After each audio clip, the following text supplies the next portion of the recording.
kaibigan dito po sa modernization program ng ating pamalaan.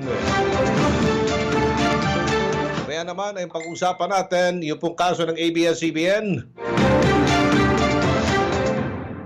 and yung online wedding ceremony dahil po sa COVID-19 pandemic. Alright, tuloy-tuloy tayo mga kaibigan. Nasa linya natin telepono ngayon si Freddy Hernandez, Taguig Transport Cooperative Chairman. Freddy, magandang umaga. Maganda po Sir Andy at sa inyong tagapakinig at sumusuporta sa inyong programa. Magandang umaga po sa lahat. Opo, Freddy, ano-ano mga hamon na inyo pong nararanasan nung una kayong nag-consolidate? Ito'y kooperatiba? Yes po sir. Kooperatiba po kami. Opo, ano pong mga hamon na inyo pong naranasan nung una kayong nag-consolidate as cooperative? Ang pinaka mabigat pong hamon yung unang inintroduce po sa amin ng ating gobyerno yung modernization program na yan. Meron po yung Department Order 2017-011. Pinirmahan po yan ng ating Secretary Togade last June 19, 2017. Nung inintroduce po sa amin yan, mga last quarter po, November, pinatawag po kami ng government sa opisina po ng Office of the Transportation Cooperative. Ipinakilala po yung modernization. So parang hindi agad namin naintindihan yung modernization kung ano yung magiging resulta. Basta kailangan gawin ito. Tatlo po kami pilot, pero later on, nung pinag-aralan po namin, maganda po yung magiging epekto sa buhay namin. Nung talagang inupuan po namin gaano kaganda sa buhay ng operator, gaano kaganda sa buhay ng driver, at gaano kaganda ang magiging epekto nito sa mamamayang Pilipino. Okay, sa lahat ng ating mga taga-panood ng COVID Radio, Radyo Pilipinas, meron po tayong ipakikita mga pictures nitong mga modernong jeep. Freddy, bakit ninyo naisipang sumailalim dito po sa PUV Modernization Program? Yun po, nagpailalim po kami, tinanggap po namin totally yung PUB Modernization Program ng government. Nakita po talaga namin totally yung magiging magandang epekto nito sa buhay natin, sa buhay ng mamamayang Pilipino. Unang-una po sa pagdating po sa pagpapalit ng sasakyan, makikita po natin kung yung roadworthy ng sasakyan na bago, syempre bago. Yun po yung unang naming nakita.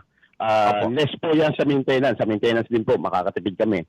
Tapos po, pag napalitan totally lahat po yan, kasi nga po, yan po Euro 4 na po yung engine, eco-friendly na po yun, mababawasan po ang emission kasi sabi nga sa pag-aaral, 80% po daw ng usok na nakukuha sa atin sa environment galing sa mga lumang sasakyan. So kung totally lahat po ng lumang sasakyan natin mapapalitan na, baka po gaganda ang air quality. Kaya nga po nung nagkaroon tayo ng total lockdown nung March, pumasok ang April, gumanda po ang air quality ng Pilipinas. Yun po yung naging tulong.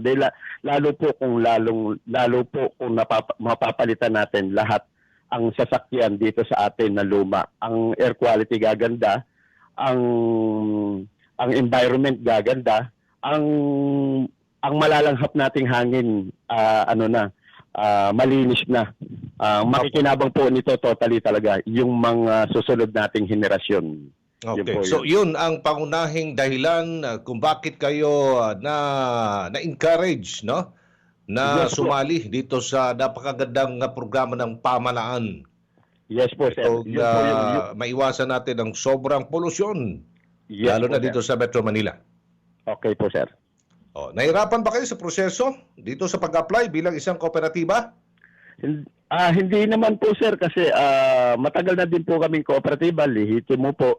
Kaya po yung mga dokumento pong hiningi ng DBP, na-i-provide naman po namin. Maganda po yung aming pinagmulan. Dati po,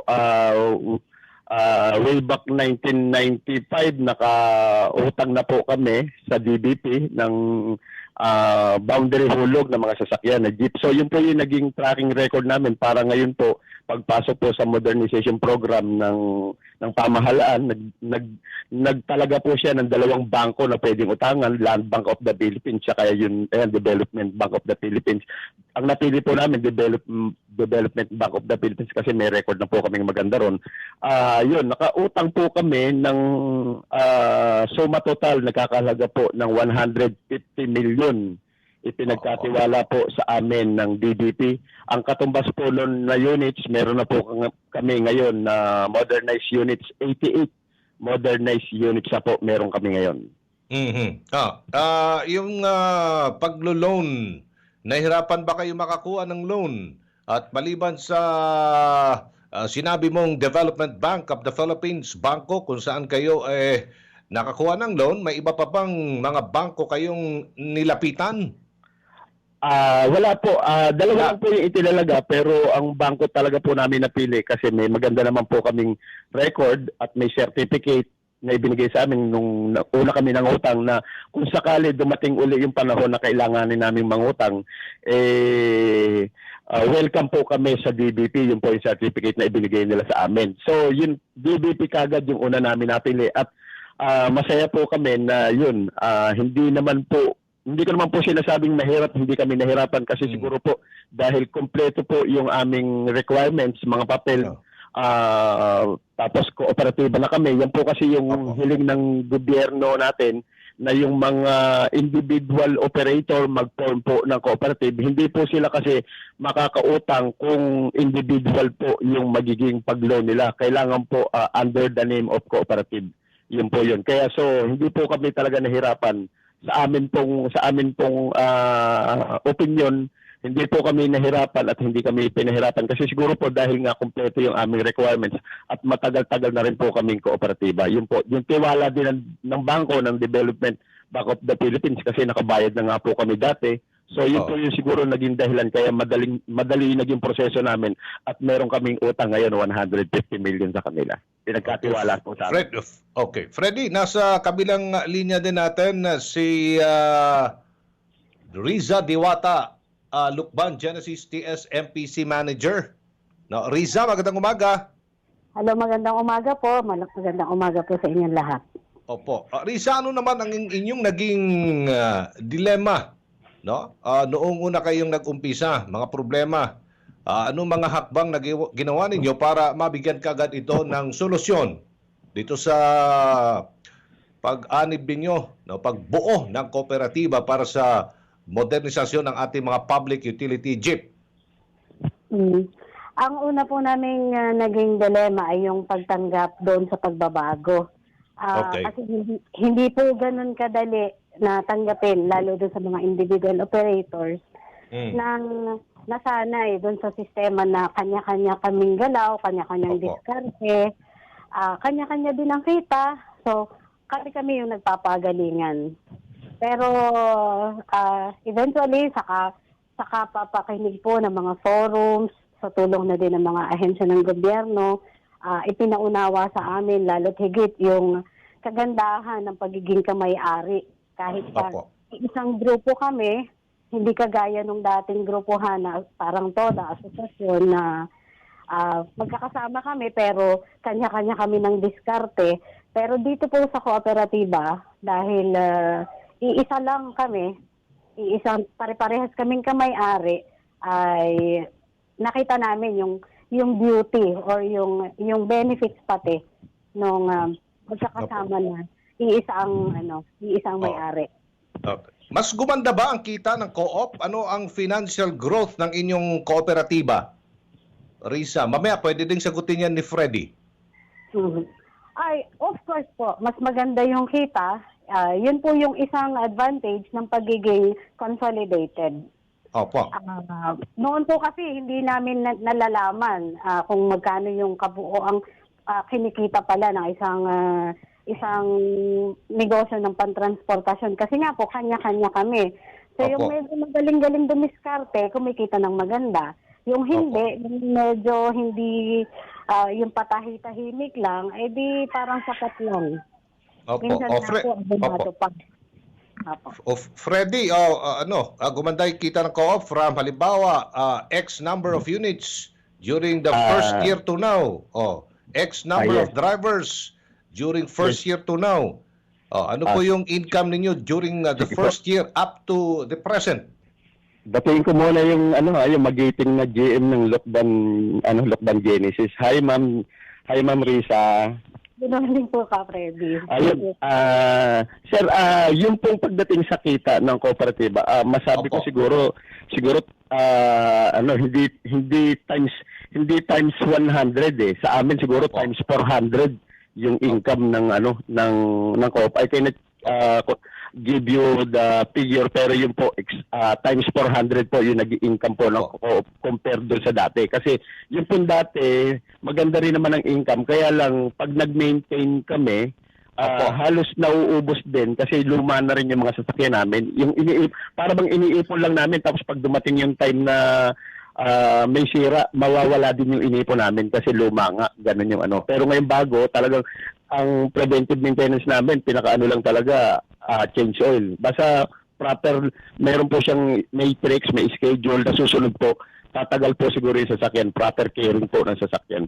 At sa driver po, hindi ko naman masabi na yung kita lumaki, pero yung assurance po ng kanyang social benefits, tsaka pagdating po ng araw na siya para sabihin natin stay for good na, uwi na ng probinsya, meron siyang makukuhang parang sabihin natin retirement pay.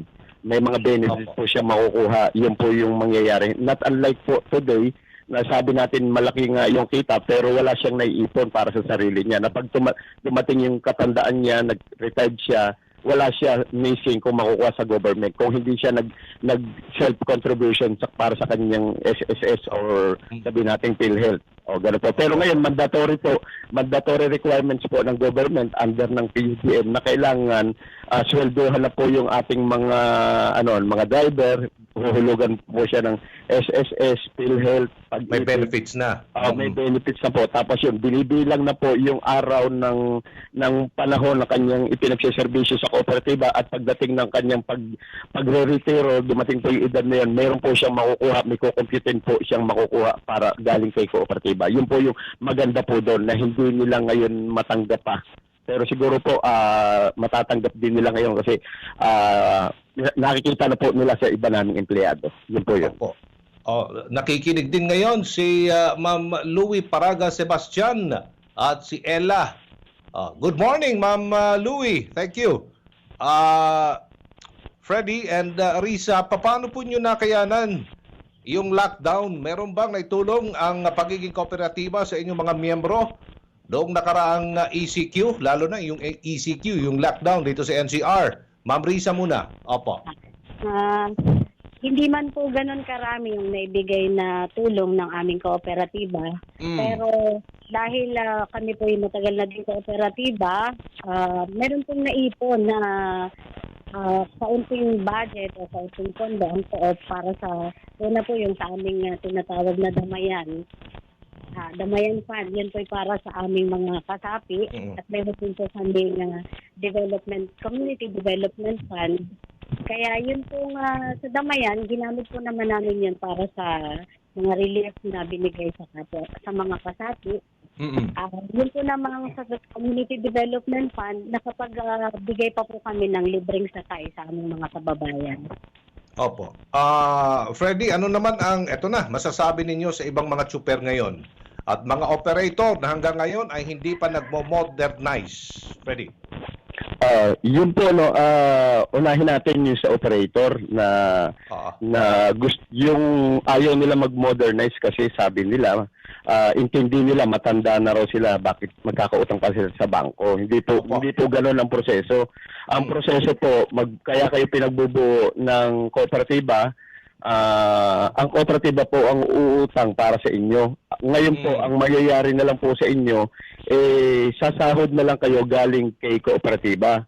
Liliit po, sasabihin natin liliit yung magiging sweldo nyo. Kung dati kayo nagpapa-boundary ng 700, ngayon po siguro mababawasan natin yung 700, magiging 500. Ganun po kasi sa amin ang naging kalakaran. Yung dati pong 700 na pa-boundary, nung kinuha na po ni Taguig Transport yung kanilang mga unit at si Taguig na yung nag-manage under fleet management na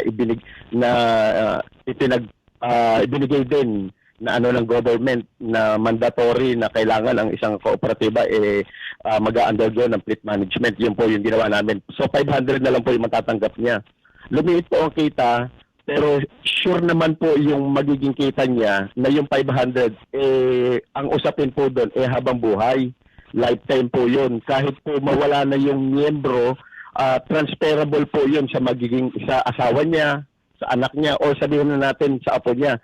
O sabihin na natin hanggat buhay po yung kooperatiba, may matatanggap kang 500. Hindi po katulad dun sa 700 na nagpapa-boundary ka ngayon. Pero darating po yung point o yung time na tatanda ka, manghihina ka, baka hindi na kayang i-manage, hindi mo na rin kayang i-manage o hindi mo na kayang i-drive. Ipagkakatiwala mo ba sa asawa mo? Paano kung hindi rin po marunong mag-manage yung asawa mo? Mabebenta lang po, mawawala po yun. Meron pong exact figure kung sabihin natin 10 years from now, buhay ka pa, malakas ka pa. Hanggang doon lang po yun. Pero pagka ipinagkaloob nyo na, pinagkatiwala nyo na po sa kooperatiba, yung inyong sasakyan at si kooperatiba na po ang nag-manage under fleet management, yun po yung 500 nyo po habang buhay po yun. Hindi po yun makukompute ng exact figure. Wala pong computation. Wala pong exact computation po yung 500 kung ang hanggang kaapo-apuhan nyo makikinabang or sabihin ko na hanggang buhay ang kooperatiba, meron kayong magiging pakinabang. Yun po yung pag-aaral sa amin. Risa, totoo bang may ini-endorsong brand ng Modern PUJ ang pamalaan sa inyo? Sa amin wala. Pero wala din po akong nabalitaan na nag-i-endorse sila. Pero kami po ay binigyan ng kalayaan na magpumili ng sarili naming magugustuhan na unit. Kagaya po sa amin pong ginawa, kami po mismo ang pumusok doon sa mga supplier o manufacturers na nasa sasakyan. Opo. Alright. Maraming salamat, Freddy Hernandez and Riza Diwata. Thank you so much. Salamat din po sa inyo, GM Riza. Good day sa iyo. Maraming po salamat, sir, sa ating tagapakinig. Maraming salamat po sa inyong lahat. Ayan, si Mrs. Ana Riza Diwata, manager ng Lukman Genesis TSMPC, Region 4A, at Freddy Hernandez, chairman, Taguig Transport Cooperative. Panic, and let's do a COVID-19 fact check. COVID Radio. May I have your attention? Basta right ang information, kalituhan ay maiwasan.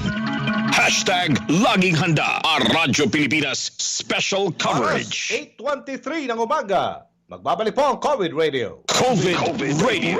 Hashtag Laging Handa, Radyo Pilipinas Special Coverage. Para sa mga lugar na nasa ilalim ng GCQ o General Community Quarantine, pinapayagan na ang pagbiyahe ng mga pampublikong transportasyon tulad ng PNR, MRT, LRT, bus, jeep, taxi, TNVS, tricycle at public shuttle. Pinapayagan na rin ang mga pribadong transportasyon gaya ng company shuttle, personal vehicle, bike, motorcycle at e-scooter. Ating tandaan na kailangan pa rin sundin ang physical distancing at iba pang safety measures sa anumang sasakyan alinsunod sa guidelines na inilabas ng DOTR.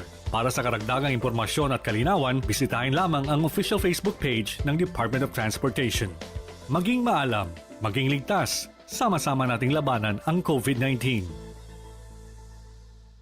Isang paalala mula sa Philippine Broadcasting Service. Panatilihing masaya ang paglilibang. Ang paglalaro sa kasino ay para sa may edad 21 pataas lamang.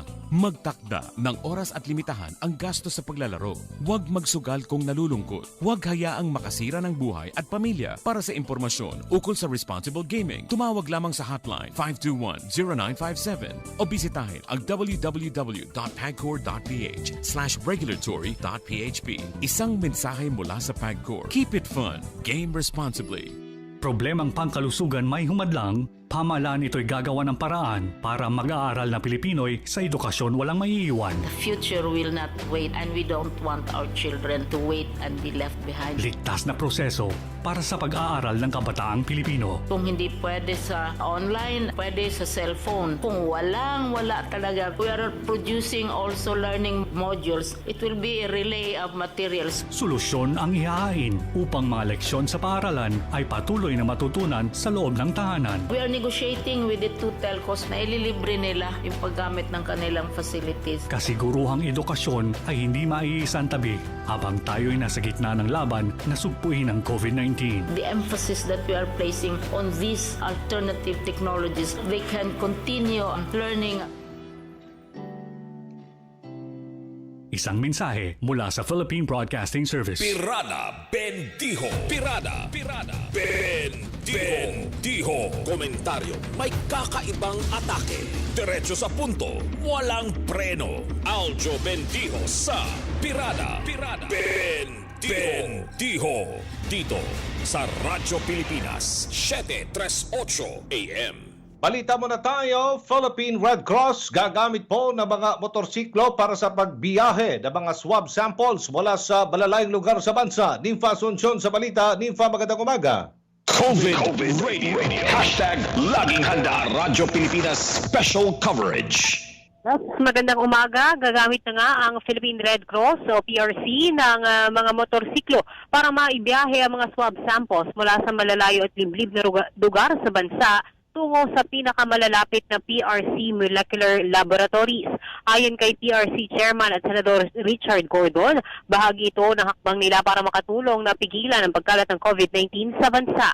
Anya, nasa 104 na motorsiklong dinonate na makailan sa PRC ang gagamitin sa mga lugar gaya ng Masbate, Sorsogon at iba pang isla para sa mabilis na transportasyon ng mga swab samples. Kasabay nito, hinikayat ng senador ang mga pinuno ng mga local government units o LGUs na isailalim na sa COVID-19 testing ang mga residente ng kanilang mga lugar. Binigyang diin ni Gordon na mahalagang malaman kung sino ang mga carrier ng COVID-19 upang agad silang ma-isolate at magamot. Hanggang nitong June 13, nasa 0.57% pa lamang anya ng populasyon ng bansa ang naisa sa ilalim sa COVID-19 test na malayo pa sa rekomendasyon ng World Health Organization o WHO na at least 13% ng populasyon. Git dito, ang pagsasagawa ng testing ay mahalaga para ma-contain ang virus. Ito si Ninfa Asuncion para sa Radyo Pilipinas. Thank you, Ninfa. Samantala, 18 PDLs o PDLS sa Bilibid na isinailalim sa quarantine, negatibo sa COVID-19. Report mula kay Haji Camino. Haji, morning. COVID Radio. Hashtag Laging Handa. Radyo Pilipinas Special Coverage. Magandang umaga, Aljo. Nakalabas na sa isolation facility ang 18 pang inmates sa New Bilibid Prison na isinailalim sa quarantine matapos na tamaan ng coronavirus disease.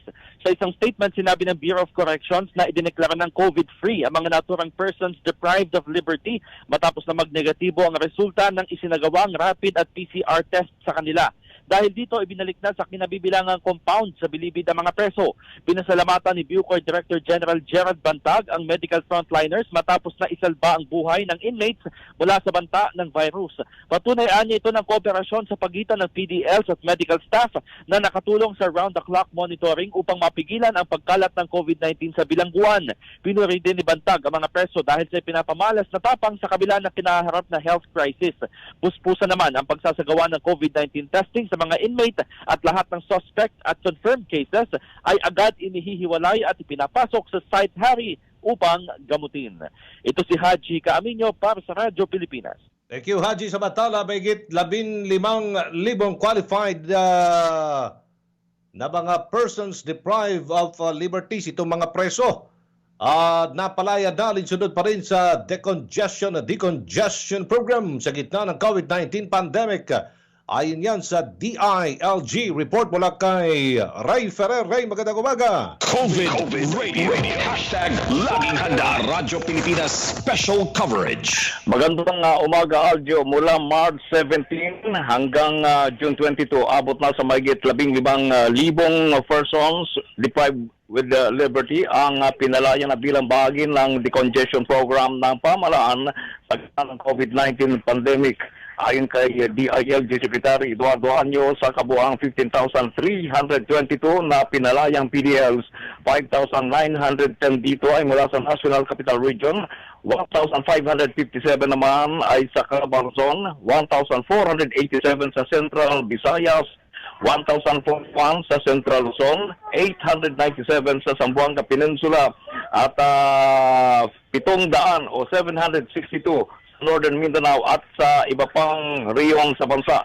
Karamihan din sa mga pinalayang PDLs ay matatanda na at iba naman ay may kinakarap na maliit na kaso at bailable offenses. Samantala, dumadami pa ang bilang ng mga PDLs na nakaka-recover sa COVID-19. Ayon sa DILG Chief, 549 sa kabuang 783 confirmed cases sa PDL at 90 sa 135 cases sa BJMP personnel ang naka-recover na. Sa kabilaan niya na limitado ang budget at personnel nakapagpatayo ng COVID-19 isolation centers sa mga regions ang BJMP at gumagamit ng telemedicine na isang medical consultation program. Kabilang dito ang Ligtas COVID centers sa Quezon City, San Fernando City, Cebu City, Mandawi City, Pagbilao sa Quezon Province at Buanga City. Ito si Ray Ferrer, Radyo Pilipinas. Thank you, Ray. Blended learning modality. Ipatupad na lamang muna sa mga piling mga lugar ayon po sa Minoria dyan sa camera. Report mula kay Kathleen Forbes. Kathleen, good morning. COVID Radio. Hashtag laging handa. Radyo Pilipinas Special Coverage. Although umapila si House Minority Leader Benny Abantes na pilot testing na muna ang DepEd sa kanilang isinusulong na blended learning modality. Ayon sa mambabatas, hindi lahat ng guro at estudyante ay handa para sa blended learning bukod pa sa hindi pa natatapos ang Department of Information and Communications Technology sa pagkakabit ng libreng Wi-Fi.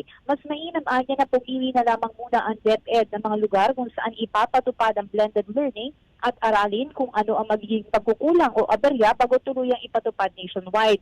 Samantala, iminungkahi naman ni ACT Teachers Party List Representative Franz Castro na ipatupad muna pansamantala ang non-formal, adaptive at temporary curriculum para sa pagbabalik klase. Imbis na sundin niya ang kasalukuyang curriculum at mga modules ay ituro na lamang muna sa mga kabataan ang mga aspetong praktikal at adaptive sa kasalukuyang sitwasyon. Inahalimbawa niya na kung ang isang estudyante ay nasa isang farming area, ay mainam na tungkol sa pagtatanim o agrikultura muna ang ituro dito. Ito si Kathleen Forbes para sa Radyo Pilipinas. Thank you, Kathleen. Samantala, online payment para po sa mga business at property transactions binuksan dyan sa lungsod ng Mandaluyong. Marian Bastasa sa balita. Marian, magandang umaga. COVID Radio. Hashtag laging handa. Radyo Pilipinas Special Coverage. Aldo, sinimulan ng ipatupad ng Mandaluyong City Government ang online payment scheme para sa mga business at property transaction. Kabilang ito sa inisyatibo ng lokal na pamahalaan sa ilalim ng New Normal. Sa abiso ng Mandaluyong PIO, hinikayat ang mga business at registered real property owners na magrehistro sa online.mandaluyong.gov.ph para mas maging mabilis ang proseso ng pagbabayad ng buwis sa lungsod. Naniniwala si Mandaluyong Mayor Menchi Abalos na makatutulong ang paggamit ng digital technology upang mas maayos na maipatupad ang mga programa at gayon din yung social distancing sa gitna ng patuloy na banta ng COVID-19. Kaugnay nito ay kinukonsidera ng alkalde na dagdagan pa ang mga serbisyo ng gobyerno na ilipat na rin sa digital technology sa mga susunod na buwan. Ito si Marian Bastasa para sa Radyo Pilipinas. Thank you, Marian Bastasa. I-avoid natin ang panic and let's do a COVID-19 fact check. COVID Radio. May I have your attention? Basta right ang information, kalituhan ay maiwasan. Hashtag laging handa ang Radyo Pilipinas Special Coverage. May kaugnayan pa rin ito mga kaibigan sa COVID-19 dahil ang sigaw po ng kumpanyang ABS-CBN, marami ang mawawalan ng trabaho sa likod po ng pandemyang ito. Pero tuloy-tuloy pa rin ang ginagawang investigasyon ng Kongreso, lalo na sa pagbibigay ng frangkisa, ang komite na magbibigay ng frangkisa dito po sa kumpanyang ABS-CBN. Nasa linya natin telepono ngayon si Representative Ron Salo, Kabayan Party List. Congressman Ron, magandang umaga. Magandang umaga rin sa iyo, Aljo. Magandang umaga rin po sa lahat po ng mga tagapakinig po ninyo. Opo. Pag-usapan po natin itong Big Dipper Corporation na may mga nagsasabi na ito po ay paraan para makaiwas po ng malaking pagbabayad ng buwis ang ABS-CBN. ABS-CBN Corporation's Tax Shield. Ano pong stand nyo dito, Congressman? Aljo, exactly ganyan po yung nakita po natin kahapon doon sa pagtatanong, doon sa pakikinig ko po, doon sa mga sagot po nila. Pero bago yon, lilinawin ko lang po, basically isa po ako sa author na pagbibigay po ng prangkisa para sa ABS-CBN. So hindi po ako opposed sa pagbibigay po sa kanila, pero hindi ko rin naman sinasabi na business as usual sa kanila kung sakali man bigyan po sila. Ang sinasabi po natin, tinitingnan po natin to, binubusisi natin kung ano yung mga issues, ano yung concerns, objectively, para makapag-decide po tayo ng mas maayos at anuman kung kailangan bigyan po sila, anong po yung kailangan natin mga protections, ilalagay na provisions to make sure na hindi po yun mauulit. Kagaya po nito, pinag-usapan po natin yung sa Dig Deeper, ito po yung nakita rin po natin sapagkat imagine, mantakin po natin, 169 employees lang po yun ang Dig Deeper. Compare nyo po dun sa ABS-CBN Corporation na based sa kanilang pagtatay is 11,000, although dun sa pagtatanong po natin nakaraan, lumalabas na 8,375. Yung Dig Deeper, galing ang 100% subsidiary po siya ng ABS-CBN Corporation mismo. Number two, lahat ng kliyente po niya is ABS-CBN Corporation at yung mga subsidiaries din ng ABS-CBN Corporation. 169 employees, pero ang kita po niyan, bilyon, na ang nagbabayad po yan yung ABS-CBN Corporation at its subsidiaries. Then, ang dinideclare din po niya na dividends, billion din, na maliit lang po actually yung cost niya nung ginagastos po nila. Iko-compare niyo po sa ABS-CBN Corporation na siya yung name na napakalaki, and yet, malaki po yung income na 20 plus billion annually, pero yung nagre-remit po nila o yung dividends na nade-declare lang po nito ay less than 1 billion. Less than, mga 3 times ba o 3 times bigger yung nade-declare po nung Dig Deeper. At pagdating naman po sa pinakumpit ko yung GNP, quote-unquote, per capita po ng bawat empleyado, lumalabas doon sa Dig Deeper, 15M ang per capita ng isang empleyado. Yung sa kabila naman, lumalabas is 3M lang. So 5 times. I imagine, ang nagbabayad din nito completely yung ABS-CBN Corporation and its subsidiaries. Then, kapag dahil entitled po sila sa tax favorable tax rates dahil nandun po sila sa PESA at ang reason lang nandun sa PESA dahil may revenues daw po sila na more than 50% coming from outside. So balit ang sino yung kliyente po nila yon, it's still a subsidiary ng ABS-CBN Corporation. Ngayon, ang gross rate lang na 5% based on gross income revenue ang pinapataw po na tax doon sa Dig Deeper dahil nandun po siya sa PESA. Then, paglabas po nung dividends na kanilang dineclare, na po itong tax dahil it's between two domestic corporations. So, babalik po siya, pupunta po siya sa ABS-CBN Corporation. So, ang tingin po natin, of course, basically yung ginagawa po ng Dig Deeper, sa totoo lang, parang unit lang po ito ng ABS-CBN Corporation, yung digitization na binabanggit po nila. So parang isang kumpanya yan na malaki, kagaya ng ABS-CBN Corporation, na kung in a regular course, yung digitization mo, part yon ng isang section mo dun sa kumpanya. Pero ginawa nila, nilabas nila, kung nilagay ito nila sa PESA, then babayaran nila ito ng malaki, quote-unquote, then lalabas ngayon yon part ng dividends. So basically, yung profit ng ABS-CBN Corporation doon na pupunta para doon sa Dig Deeper, para paglabas noon, malit lang po yung tax na ipapataw. Sa report na ating natanggap, itong Dig Deeper, ito po ay shell company ng ABS-CBN Corporations. Di umano na meron lang, sa sinabi niyo po, Congressman, 164 na mga empleyado lamang. Pero, kumikita po ito ng bilyon-bilyong piso annual revenues mula po sa ABS-CBN Corporation and its other subsidiaries. And annually declares billions of dividends as well. Ngayon, ang tanong po ngayon dyan sa Kongreso, bakit ho yan pinayagan ng PESA na mairehistro sa kanila? Ngayon, na ang kanila pong ini-export ito pong IT service. Pwede ba yung i-export yung IT, information technology? At pwede bang matanong din kung bakit siguro yung nitty-gritty about this registration sa PESA para po makaiwas sa malalaking buwis na dapat bayaran ng isang kumpanya. Tama ka doon, Aljo, doon sa yung komento. Kasi yan din po yung napansin din ng isang kasama po natin, si Congressman Marcoleta kahapon. Yung IT service ba na yan, kailangan yan at sasabihin mo na export-oriented. Although, of course, nandun po siya sa kategorya, isa sa mga kategorya na ginawa ng PESA. Ang tanong nga lang natin, ilan pa ba yung gumagawa ng katulad nito? At lumalabas, sabi po nung taga-BIR, so far yung ABS-CBN pa lang. So, nonetheless, kaya tanong po natin, hindi ba unusual yun?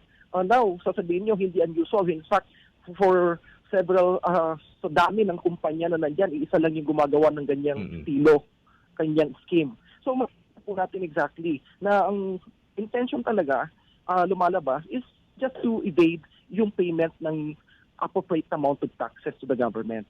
Imbis na patawan yon ng 30% because you're a corporation, ipasok mo doon para ang ipapataw na lang sa kanya would be 5% from the gross income. So entitled lang sila dito sa kung PESA registered company, tama ho ba, Congressman Ron, entitled lang ang isang PESA registered company, preferential tax rate 5% mula sa kanyang gross income. Ang tax holiday niya, ibig sabihin, hindi nagbabayad ng buwis in the first 5 years ng kanyang operasyon at libre sa mga taxes and duties on its importation. Yes. To top it all, sa declaration ng dividendo niya sa ABS-CBN, nako, may nakuha ako mga dokumento, bilyong-bilyong piso talaga from 2016, 2017, 2019. All tax exempt yung ano, dahil they are both domestic companies, katulad ng inyong sinabi kanina. Yes, precisely, Aljo. At yan mga datos na yan sa kanila mismo galing. Kung mapapansin mo kahapon nung nagtatanong ako, sila mismo yung taga-ABS-CBN ang nagbibigay ng datos. Kasi sabi ko, wala naman tayo datos, so hiningi po natin sa kanila at yan yung binigay po nila. So sa kanila mismo galing yung datos na yan. Nandito tayo ngayon para intindihin kung anong ibig sabihin ng mga datos na yon. At lumalabas nga, that's really a coordinated scheme. It's a tax shield in order for them not to pay the appropriate amount of taxes. Opo. May mga tinitingnan ba kayong dapat i-amend dito po sa Republic Act number 7916, itong PESA law? Tungkol po sa isyong ito kasi in aid of legislation pa rin ito eh. Diyan po yan sa Kongreso sa pagbibigay ng franchise sa ABS-CBN. Tama ka doon, Aljo. Actually, una kasi, although basically sold out na ako doon sa pinupush ng Department of Finance, yung bagong buwis, hindi bagong buwis, yung pag-aayos ng buwis po natin. Particularly yung corporate, si TIRA ang tawag po natin, yung corporate income tax. Ngayon, mas lalong tumindi yung aking support para dun sa pagpasa po ng batas na yon. Dahil makikita po natin dito ngayon na kailangan i-rationalize itong pagbibigay po ng insentibo ng PESA, na kailangan masiguraduhin na na-implement po ito ng mas maayos. Kaya doon sa sitira, inaayos po niya ito, nira-rationalize po niya yung pagbibigay ng insentibo na taxes sa mga locators. And ngayon, dahil napasa na po actually yon sa House of Representatives, and hopefully umaasa po tayo na sa Senado naman ipasa po na rin po nila. Para, of course, ito po yung isang impetus, itong nangyayari ngayon, na tingnan po natin na nakita po natin dito sa kaso po ng Big Dipper at ng ABS-CBN. Opo. May iba po tayong issue, Congressman Ron. Meron po kayong panukalang batas na inintroduce, ipinapanukala, bill, diyan po sa Kongreso, ito pong virtual wedding ceremonies amid pandemic, amid dito po sa COVID-19. Kamusta na po? Magvi-video na lang tayo, mag-o-audio. Maganda po yan, ha? Pwede pwede bang pasok yan doon sa mga rekisito sa family code, yung data transmission devices, pagdating po sa usapang kasal? Virtual na tayo. Wala bang paglabag yan sa family code natin, sir? Yes, Aljo. That's the reason why nagpo-propose po tayo ng amendment dun sa family code dahil yung family code po natin, ang requirement po niya is physical presence nung ikakasal plus yung kanilang solemnizing officer together with at least 2 witnesses. But they should be physically present together. That's the essence of the marriage ceremony na kailangan po ideklara po nila that they take each other freely and voluntarily to be husbands and wife. Ngayon, ang sinasabi po natin, lalo na dito sa pandemya, at the same time sa advances in technology, na yung presence po natin actually ngayon, virtual na. Kagaya po na ginagawa po natin sa session sa Congress, yung hearings, pati sa court hearings ngayon, video conferencing na rin ang ginagamit. Sa mga interviews po natin, kagaya po nito, either call lang, pero mas madalas na ngayon yung Zoom, video conferencing. So nakikita mo at nakakausap mo. So yun po yung pinapanukala natin na bakit hindi natin i-update yung pamamaraan sa kasal. Lalo na nalaman naman po natin, nakita natin itong nagkaroon po ng COVID, marami nagkansila ng kailang kasal. Hindi natuloy dahil nga bawal sa kailangan po ng mass gathering, kailangan magkaroon ng social distancing at mataas yung risk doon sa mga solemnizing officers who are usually senior citizens na. So sinasabi natin at marami rin ng kwento-kwento na ang ginawa na lang daw po nila, nagsama na lang sila, nag-live-in. Anecdotal lang naman po yun, kwento-kwento, pero syempre kapag may usok, most likely may apoy po yun. So ang sinasabi po natin, bakit natin i-withhold sa kanila yung sakramento ng marriage? Hindi ba natin mas maganda, bigyan natin sila ng opportunity. Lawakan natin yung ating pagtasa o interpretasyon doon sa tinatawag po natin na presence na pwede rin naman virtual, kagaya ng new normal na rin po ngayon. Pero siyempre magkasama yung male and female spouses na ikakasal. Yung presensya ng solemnizing officer, tama ho ba, may be remote or virtual. So may mga amendments na gagawin sa Articles 2, 3, and 6, and 10 ng Family Code. Yes, Aljo. Mukhang pinag-aralan mo talaga. Natutuwa naman ako. Mukhang kabisado mo yung bill na final po natin. Okay, sige po. Mensahe na lang po sa lahat ng mga gusto pong magpakasal ngayong pandemic. At hopefully, sir, maayos ito, sir, ha? Kasi nga, new normal na tayo magkaroon na tayo ng amendment. Isasali lang po yan doon, di ba, sir? Option lang yan kasi nga meron tayo pandemic ngayon. Idadagdag lang yan doon sa mga provision ng Family Code. Opo, sir, message lang po sa ating mga kababayan. Yes, may rinig din po natin yung concern po ng CBCP. Legitimate naman po yun na sinasabi nila kung pwedeng yung kasal hindi naman po minamadali yan, kung pwedeng magantay. Pero ang tanong nga natin, bakit natin kailangan po sila na hayaan na lang natin sila na magsama na hindi natin sila binibigyan. Number 2, ito naman po ang sinasabi lang po nitong batas na ito, kung sakaling maging batas, ay inaalaw po natin na valid yung kailang kasal. Na hindi po siya void. Hindi po natin minamandate ang sino man kung bawal po ito sa kanilang religious beliefs or dun sa kanilang personal na opinion, ay hindi naman po sila pinipilit na magkaroon ng virtual na kasalan. So, ibig sabihin lang po natin, binibigyan po natin ng mas maraming options yung mga kababayan nating Pilipino. Lalo na, sabi rin po nila, kapag virtual, mas mura yung kailang gagastusin, mas maliit. Kaya lang, pag handaan yan, sir, halimbawa sa bahay lang sila, kakasal. Sila lang dalawa doon at saka yung mga kasambahay. Di nakakatipid pa sila sa pagkain. Opo, yun po yung sinasabi rin po ng mga ibang nagkukomento po sa atin. Paano raw naman po yung mga bisita, mga events place? Baka hindi na raw sila kikita. Ang sinasabi naman po natin, pwede pa rin naman po yun. Bakit naman? Hindi naman po natin pinagbabawal po yun.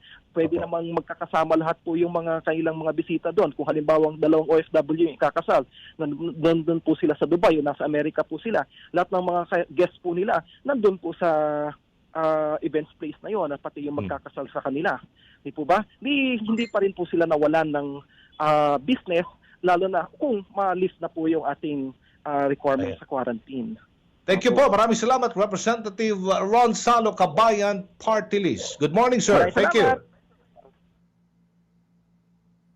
I-avoid natin ang panic and let's do a COVID-19